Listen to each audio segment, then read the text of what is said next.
सौरभ गुप्ता जी अलीगढ़ से। राधे राधे महाराज जी, आपके चरणों में कोटि कोटि दंडवत प्रणाम। महाराज जी, क्या कोई ऐसा मंत्र या स्तुति है जिसे सुनकर गर्भस्थ शिशु को आध्यात्मिक बल और शुद्ध संस्कार मिल सकते हैं? भगवान के नाम कीर्तन और भगवान की लीला कथा में अपार सामर्थ्य है। प्रहलाद जी महाराज जो इतने महान भागवत हुए, जिस समय हिरण्यकश्यप कठोर तपस्या में संलग्न हुआ ब्रह्मा जी से वरदान मांगने के लिए, तो कयाधु जी के गर्भ में थे। उस समय देवताओं ने आक्रमण किया, क्योंकि हिरण्यकश्यप तपस्या परायण था। तो जो अन्य सेनापति, दैत्य सेनापति थे, उनको देवताओं ने परास्त कर दिया और पूरे महल में छानबीन की, तो और तो सब भाग चुके थे। कयाधु गर्भवती थी, इनको बंदी बना लिया, हिरण्यकश्यप की पत्नी को, और बंदी बनाकर लिए जा रहे थे। तो देवर्षि नारद जी रास्ते में मिले, उनका कहाँ जा रहे हो?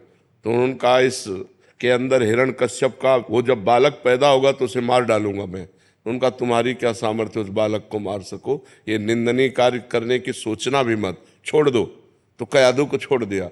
तो कयाधु को देवर्षि नारद जी अपने आश्रम ले गए और वहाँ भगवान का नाम कीर्तन, भगवान की कथा, तो गर्भ में ही प्रहलाद जी महाभागवत बन गए।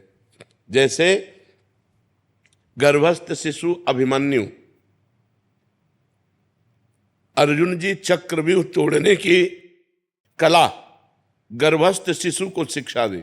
अब वो जब 7वां द्वार तोड़ना था आखिरी, तो उसमें माँ को नींद आ गई, तो वो नहीं सुन पाए, क्योंकि माँ के काम से ही वो सुन रहे थे। तो इससे पता चलता है कि अगर हम गर्भस्थ नारी को सात्विक भोजन पवावें, भगवान की कथा सुनावें, भगवान नाम कीर्तन करवावें, शास्त्रों का कीर्तन सुनावें, तो इससे उसका परम मंगल हो जाएगा। और रामकृष्ण हरि जो नाम प्रिय हो, खूब नाम जप करे, इससे जो गर्भस्थ शिशु है वो भक्त, भगवान का भक्त बनेगा, वो धर्मात्मा बनेगा। लेकिन जब गर्भ रह जाए, फिर मैथुन नहीं करना चाहिए। ये लोग, गृहस्थ लोग मनमानी आचरण करते हैं, इसलिए बच्चों के अंगों पर प्रभाव पड़ता है और वो बहुत हानिकारक होता है और बच्चे कामुक पैदा होते हैं। जिस दिन ये पता चले कि स्त्री गर्भस्थ है, उसी दिन से ब्रह्मचर्य रहना चाहिए, जब तक बालक प्रकट ना हो जाए। और तो अब आजकल लोग इन सब बातों को, धर्म शास्त्रों को न पढ़ते हैं और न मानते हैं।